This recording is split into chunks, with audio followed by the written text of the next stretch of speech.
오늘 오후에 증거할 말씀의 제목은 아람왕의 내침. 아람왕 베나닷이 북쪽 이스라엘 이 사마리아 성을 둘러 쳐들어왔습니다. 이 아람왕의 내침에 대해서 우리가 살펴보려고 하는데, 1절부터 6절까지는 아람왕 베나닷이 쳐들어와서 뭘 요구했단 말. 이에 대해서 7절로 12절까지는 이스라엘 왕이 아람 왕의 요구를 거절함. 아람 나라, 수리아의 아람 나라 베나닷이 여러 가지 요구 조건을 내세웠는데, 이스라엘 왕 아합이 장로들의 이 힘에 의지하고 격려를 입어서 아람 왕의 요구를 단호하게 거절했습니다. 그다음에 마지막 13절로 21절까지는 선지자의 교도와 승리. 하나님께서 선지자를 보내서 이 전투의 방법을 가르쳐 주시고 그 결과도 가르쳐 주시고, 이 선지자의 격려를 힘입어서 싸웠는데 아합이 이끄는 이스라엘 군대가 승리한 것. 아람 왕의 내침. 아람 왕이 쳐들어와서 뭘 요구했는가? 오늘 본문 20장 1절을 보십시오. 아람 왕 베나닷이 자기의 모든 군대 곧 그와 함께하는 32명의 왕들과 말과 병거를 모았다. 그가 올라와 사마리아를 포위하고 그 성을 공격하였다. 이스라엘의 남북조 시대에 이 북쪽 이스라엘의 수도는 사마리아예요. 사마리아는 예루살렘에서 한 60여 킬로 떨어져 있는데, 지중해로 말하면 동서로 한 30여 킬로 떨어지고, 근데 이거 북쪽의 아람 나라의 왕 베나닷이, 물론 여기 본문의 역사적으로 베나닷은 베나닷 2세가 되겠습니다.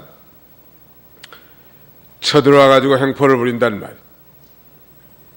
그쪽 사람들이 좀 강성인 모양이에요.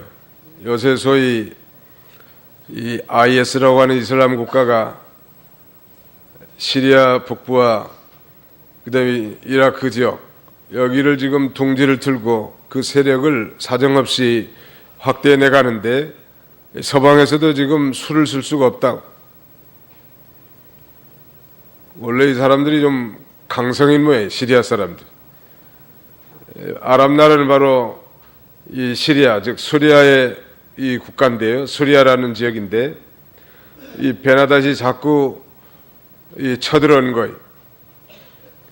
쳐들어와가지고 아주 그야말로 막무가내로 요구를 합니다. 2절 보십시오. 그가 사신들을 그 성에 있는 이스라엘 왕 아합에게 보내어 그에게 말하기를, 베나닷이 이렇게 말한다.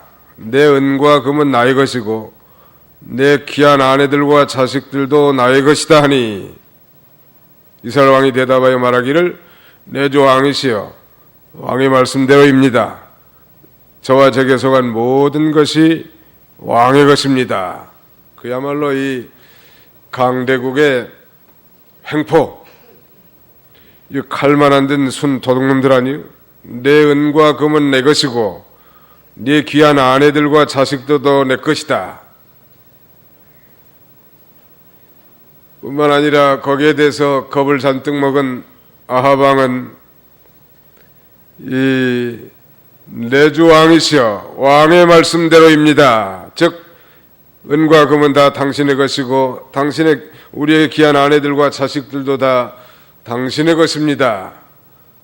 이렇게 아주 임기응변으로 대답한 것, 약속의 한 왕으로서 목숨을 부지하기 위한 이 비열한 대답을 할 수밖에 없는 게 참 안타깝잖아요.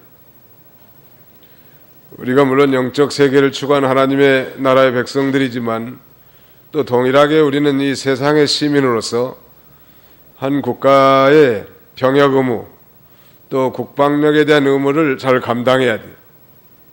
나라가 힘을 길러야 이 비굴한 꼴을 보지 않는 거예요.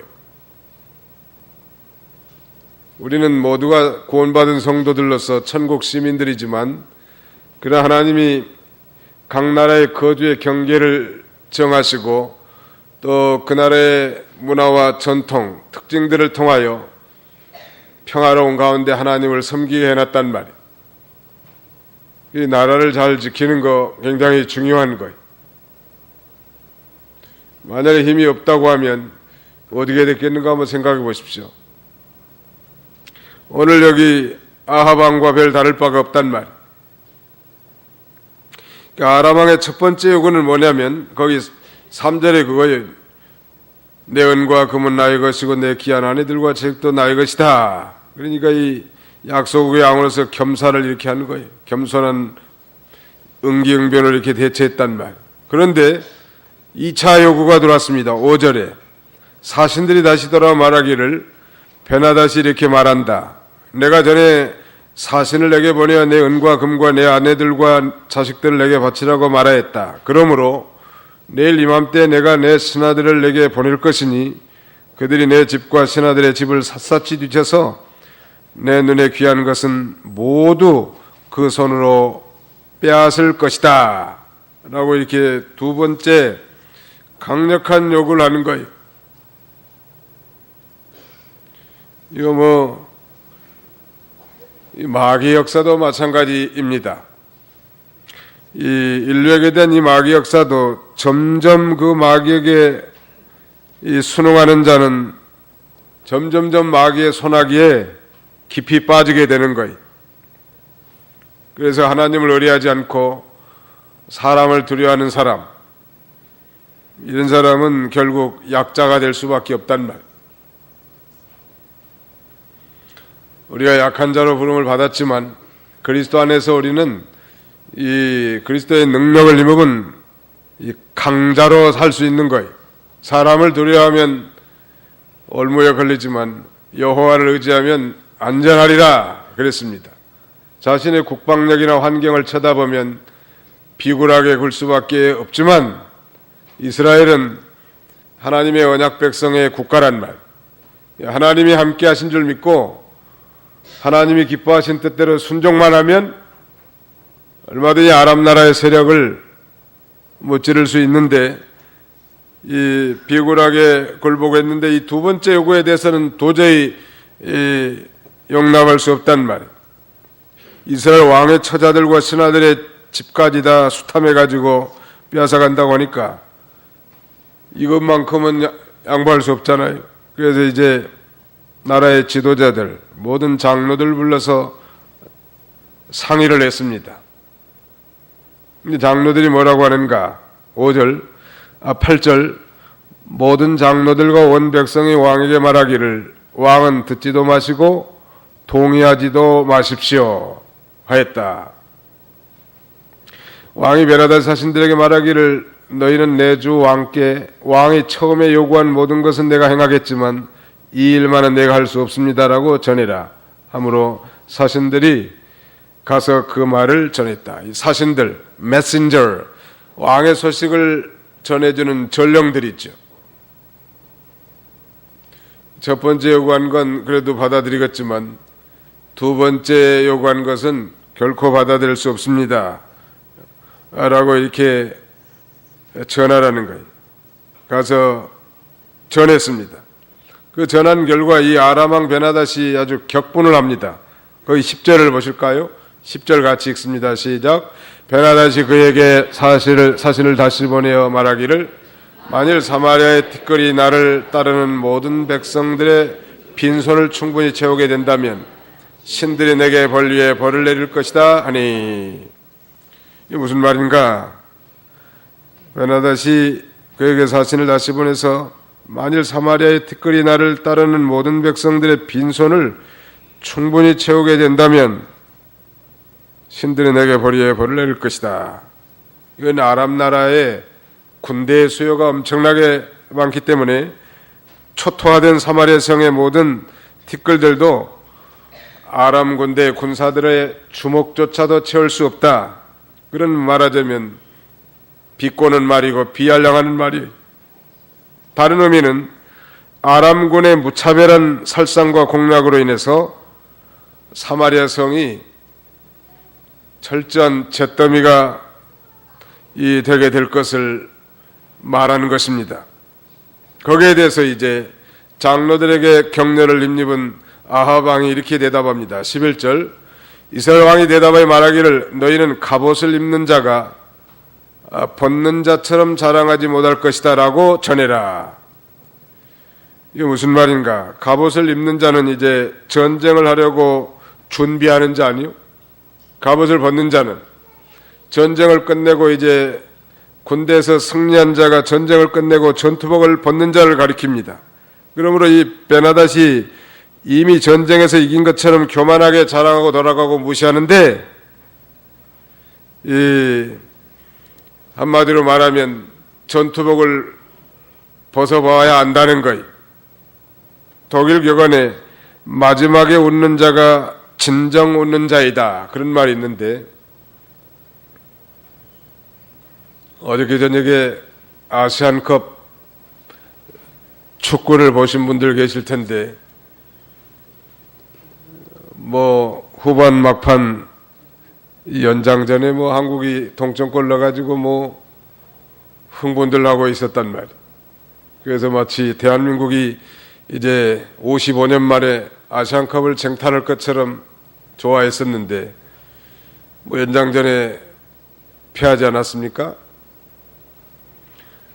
아무튼 전쟁도 해보지 않고 교만하게 말을 하고 무시하던 이 베나닷을 향해서 비굴했던 아합이 장로들에게 격려를 받고 전투복을 벗어봐야 하지 않겠냐 하면서 다시 자신에게 응수한 거예요.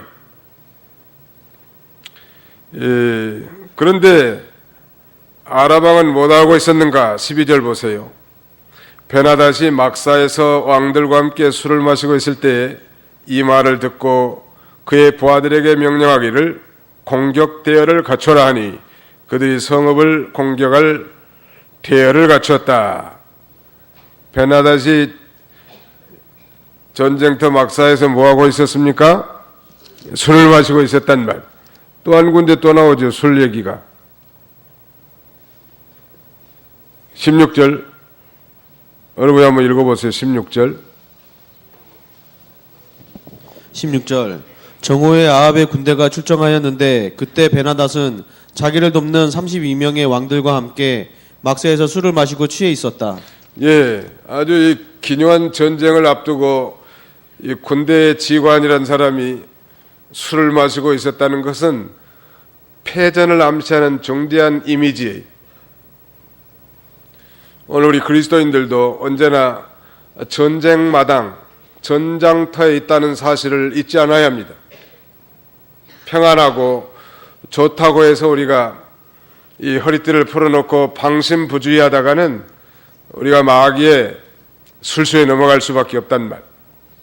언제나 하나님 말씀을 묵상하면서 삼가 조심하지 않으면 장사가 없어요. 직분과 상관없다고. 삼가 조심하는 거 아주 중요하고, 술에 취했다는 건 세상에 취했다는 말인데, 일락을 좋아하는 자는 살았으나 죽었느니라 이렇게 했는데, 예수 믿는 사람들이 일락을 추구하는 삶, 이것은 벌써 영적으로 깨어있지 못한 행동이기 때문에 더 큰 죄를 범할 가능성이 많고, 그 다음에는 마귀와의 전투에서 그런 무장해제된 상태나 마찬가지. 신자가 술을 마시면 무장해제하고 있는 거나 마찬가지. 적군에게 나를 다 내준 거나 마찬가지란. 술 자체에 무슨 독이 있어가지고 우리를 죽이는 것이 아니라, 그 술로 인해서 2차, 3차 범죄를 범할 수 있고, 벌써 술을 먹으면 심령이 다 흐트러져 가지고 하나님의 말씀이 생명처럼 다가오지 않고, 그 다음에는 전투력을 상실해버리는 게 말이죠. 군대에 있어서 이 사기라고 하는 건 대단히 중요한 건데, 전투력 상실. 오늘 여기 두 군데에서 술에 관한 이 메시지는 우리가 그 결과를 모른다 할지라도 이 막사에서 술 마시는 이 적군들의 장수가 그런 상태에 있다고 하면 하나님이 심판하지 않을 수 없는 것입니다. 그때 하나님께서 선지자를 보냅니다. 13절 보십시오. 오늘 보면 20장 13절입니다. 그때 한 선지자가 이스라엘 왕 아합에게 나와 말하기를 여호와께서 말씀하십니다. 내가 이 많은 무리를 보고 있느냐? 내가 오늘 그들을 내 손에 넘겨줄 것이니 내가 여호와인 줄 내가 알게 될 것이다 하므로 아합이 묻기를 누구를 통하여 그렇게 하실 것입니까 하니 그가 말하기를 여호와께서 말씀하시기를 각 지방 지휘관들의 젊은이들을 통하여 할 것이라 라고 하셨습니다. 하니 아합이 또 묻기를 누가 전투를 시작해야 합니까? 라고 하니 그가 대답하기를 왕이십니다 라고 하였다. 하나님께서 아합에게 한 선지자를 보내서 이스라엘이 이길 거라고 가르쳐 준 것입니다. 그렇다고 아합 왕이 잘했기 때문에 하나님께서 아람 왕을 자기 손에 붙여준 것은 결코 아니에요. 우리가 잘 아는 대로 북이스라엘의 가장 악한 왕 하나를 꼽으라면 아합 왕이. 그는 심지어 바알신과 아세라 신에게 분양한 그런 인물이고 그의 악질적인 악처 부인 이세벨을 통하여 수리아에서 섬기는 바알신과 아세라 신을 전국에 만연시키고 참신 여호와 하나님을 섬기는 하나님의 종들을 다 잡아다 죽인 장본인이란 말. 그런 악인들을 어떻게 이렇게 도와서 전쟁에서 승리하게 하셨을까? 여러 가지 생각을 할 수 있습니다만 그것은 첫째는 악인의 형통은 궁극적으로 성도를 위해서 하는 것입니다. 아람의 침략을 받은 악한 왕 아합의 비굴한 행동, 즉 이 아람 나라의 베나닷의 막강한 위력에 밀려서 항복을 결심하고 그의 요구를 수락해서 자기 목숨이라도 보존하려고 했던 그였는데 왜 하나님이 아람 나라를 그에게 붙였단 말이에요. 이것은 이스라엘 백성과 세우신 하나님이 그 약속을 지키기 위한 거예요. 언약 백성들에 대해서. 그러니까 아합이 훌륭해서 도와준 게 아니고 아합의 통치권하에 있는 이스라엘 백성들을 위해서 때로 그렇게 섭리하시는 것입니다. 뿐만 아니라 또 우리가 배울 수 있는 것은 이 성도의 악함이 세상의 선함보다는 낫다는 거예요. 무슨 말인가? 이 세상에 예수 안 믿는 사람들이 때로는 훨씬 더 선하게 행동을 하고 인격적으로도 원만한 사람들이 많이 있지만은 그래도 이 부족하고 연약한 언약 백성들을 하나님이 더 사랑하신다는 거예요. 가령 오늘 본문에서 우리가 생각할 수 있는 이 아람 나라라고 하는 건 하나님의 언약과 상관없는 백성이, 즉 하나님께 완전히 버림받은 백성이 아람 나라예요. 반면에 비록 약하다 할지라도 선택한 백성에게 우리 하나님 은혜를 베풀어 주시는데 북쪽 이스라엘은 또 그를 인도하는 아합은 적어도 하나님의 언약에 포함된 자란 말이에요. 그러니까 외형적으로 성도가 악행을 더 많이 한다 할지라도 이 하나님께서는 이 성도의 악함이 세상의 선함보다 낫게 여기시는 것. 여기에서 우리가 의심이 좀 생길 수 있지요. 그렇다면 하나님의 공의는 사라진 것인가? 결코 그렇지 않지요. 하나님의 공의는 결코 사라지지 않습니다. 자기 백성들을 위해서 악인의 형통함을 허락하시긴 하지만 결코 영원하지 않고 성도를 세상 사람보다 더 사랑하기에 성도의 악함을 방치하실 뿐도 아니란 말이에요. 결코. 이제 우리가 그 결과를 알지만 아합 왕은 비참하게 죽어 개의 먹잇감이 되는 그런 최후를 맞게 되는 거예요. 우리 하나님 앞에 하나님의 공의는 때로 불공정하게 우리 눈에 보일 수 있고 또 악인이 형통하고 의인이 핍박받는 현실을 우리가 종종 보게 되나 그러나 하나님의 공의는 결코 사라지지 않았고 때가 되면 심판하신 하나님 또 오래 참으시고 우리가 할 일은 성도라면 빨리 회개하고 바로 사는 게 중요합니다. 왜냐하면 회개하지 않는 죄는 하나님이 반드시 힐문하시기 때문에 모든 회개한 죄에 대해서는 여호와 하나님은 기억조차도 하지 아니하시고 동이 서에서 먼 것처럼 멀리 다 내보내신다는 말 믿으시기 바랍니다. 그래서 회개하는 게 참 축복이에요. 그래서 이 하나님께서 선지자를 통해서 아합이 승리할 것을 말해주고 심지어는 전투의 방법까지 구체적으로 알려주는데 누구를 통하여 그렇게 이스라엘의 구원을 이루시겠습니까? 말하니까 여호와께서 말씀하시기를 각 지방 지휘관들의 젊은이들을 통하여 할 것이다.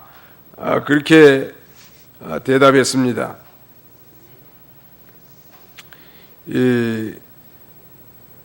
말하자면 젊은 사람들이라고 하면 청년을 의미하는데 용기 있고 용맹한 사람들로서 힘있게 대적을 물리칠 사람들 이런 사람들을 데려다 가라는 거예요. 그래서 각도의 방백의 소년들을 계수해 보니까 232명이고 그 외에 이스라엘 백성들을 세어보니까 7,000명이었는데 7,232명밖에 안 되는 이제 이스라엘 백성들, 이스라엘 군대가 10만 명이 넘는 아람 군대를 향해서 지금 싸우러 나가는 거예요. 근데 결론은 말씀드리면 이미 선지자를 통해서 말한 바 있지만 이스라엘이 이긴 거예요. 아람 군대의 숫자가 얼마나 많은지 거기 한번 29절로 30절 한번 읽어주세요. 29절로 30절. 서로 대치하여 이레 동안 진을 치고 있다가 7일째에 전투가 시작되었는데 이스라엘 자손들이 아람을 쳐서 하루에 보병 10만 명을 죽이니 살아남은 자들이 아벡성으로 도망하였는데 성벽이 그 살아남은 2만 7천 명 위로 무너졌다. 예, 남은 자가 2만 7천 명이고 죽인 자가 10만 명이니까 총 몇 명이죠? 계산하기 좀 힘들어요? 숫자가 너무 많습니까? 아무튼 중과부적이에요. 어디에 7,232명 가지고 무려 여기 보면 12만 7천 명 이상을 갖다가 이길 수 있겠는가? 그러나 하나님이 하시면 되는 거예요. 믿으시기 바랍니다. 사울 나를 위하여 마병을 예비하지만 전쟁의 승리는 누구에게 있느니라? 여호와께 있는 거예요. 여호와 하나님께. 없다 해도 믿음이 없는 거예요. 그만한 믿음이 없다고. 아무리 김정은이가 이북에 핵무기를 만들어 놓고 여러 가지 생화학 무기, 미사일 이런 거 구축해 놨어도 하나님이 못 쓰게 하면 사용할 수 없는 거예요. 겁낼 거 없어요. 이북에서 한마디 하면 남쪽에서는 사재기 열풍인데 라면도 박스로 사놓고 쌀도 좀 준비해 놓고 라면 살 필요 없어요. 괜히 냄새 난다고 오래되면. 믿습니다 하고 오히려 회개하고 하나님 말씀을 순종하고 하나님을 바르지 못한 자기 소인을 되돌아보고 한 사람이라도 아니 우리 상대 교인들만 바로 선다면 이 조국을 하나님이 지켜주지 않겠어요? 아니 소돔 고모라 성에 의인 10명이 없어서 하나님이 심판했는데 우리 교회는 장정만 300명이 넘는데 이 기도원 300명 용사 같은 상대원 교인들이 하나님 앞에 바로 서면 이 한국을 지켜줄 줄 믿습니다. 그런 믿음으로 나가는 거예요. 한국은 전쟁이 일어날 가능성이 많다는 거예요. 그래서 이민 가야 되겠다는 거예요. 이민 가면 좋을 것 같지만 제가 가보니까 별로 좋은 것도 없어요. 고생 많다고. 어디서 살든지 하나님을 모시고 믿음으로 사는 게 거기가 천국이지. 어디 가서 잘 먹고 잘 살아야 되겠다 그런 생각들 하지 마십시오. 현재 하나님이 나를 세워놓은 것이 아름다운 거예요. 믿으시기 바랍니다. 거기서 믿음을 지키면 누가 도와줘요? 하나님이 다 도와주게 돼 있다고. 이거 굉장히 평범한 것 같지만 중요한 거예요.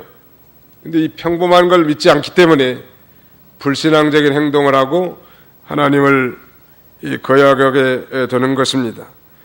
특별히 젊은 사람들, 이 교회 안에 우리 청년들이 교회 허리와 같은데 아침 새벽부터 와가지고 기도하고, 그다음에 주일학교 교사들도 하고 성가대도 하고 교회 청소도 하고 심지어는 설거지 통들도 날라주고, 그 상당히 무거우니까. 그리고 또 오후에는 자기들끼리 모여서 교제하고 예배드리고 하루 종일 한단 말이에요. 그게 왜 그런가? 청년들이기 때문에 가능한 거예요. 연세가 많으시면 그렇게 마음은 있지만 그렇게 되지 않는 거예요. 이런 232명의 지역의 젊은이들, 이 지역 지도자들, 리더들이 나서고 또 7,000명의 군사가 나가가지고 그야말로 7,232명으로 12만 7천을 무찌르게 하신 분이 하나님이신 것입니다. 하나님이 하시면 불가능이 없어요.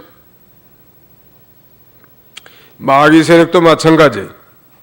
마귀 세력을 물리치는 데 있어서도 우리가 젊은 사람들처럼 날마다 다름박질하고 새 생명의 역사가 있는 신앙의 용사가 되어야 된단 말이에요. 사도 요한은 이 공통으로 보내는 서신서에 요한일서 2장 13절 14절에 보면 청년들의 신앙에 대해서 이렇게 말씀합니다. 청년들아, 내가 너희에게 쓴 것은 너희가 악한 자들을 이겼기 때문이다. 청년들의 신앙은 악한 자들을 다 이기는 신앙이에요. 연세가 많으셔도 이런 청년들 같은 신앙이 있고, 나이가 어려도 노인과 같은 연약한 자들이 있단 말. 또 요한일서 2장 14절에 보면 청년들아, 내가 너희에게 쓰는 것은 너희가 강하고 하나님의 말씀이 너희 안에 있으며 그 악한 자를 이겼기 때문이다. 청년의 신앙은 강한 자인데, 어떤 자가 강한 자인가 하면 하나님의 말씀을 생명으로 받아서 그 말씀을 붙들고 사는 사람. 이건 천하가 와도 감당할 수 없는 사람들이에요. 하나님의 말씀을 대수롭게 여기지 마시고 절대적 진리로 믿고 그 말씀을 생명으로 삼고 나가는 자를 하나님은 찾으시고, 그들을 통해서 오늘날도 하나님의 위대한 구원 역사를 이뤄나가시는 주님이십니다. 믿으시기 바랍니다.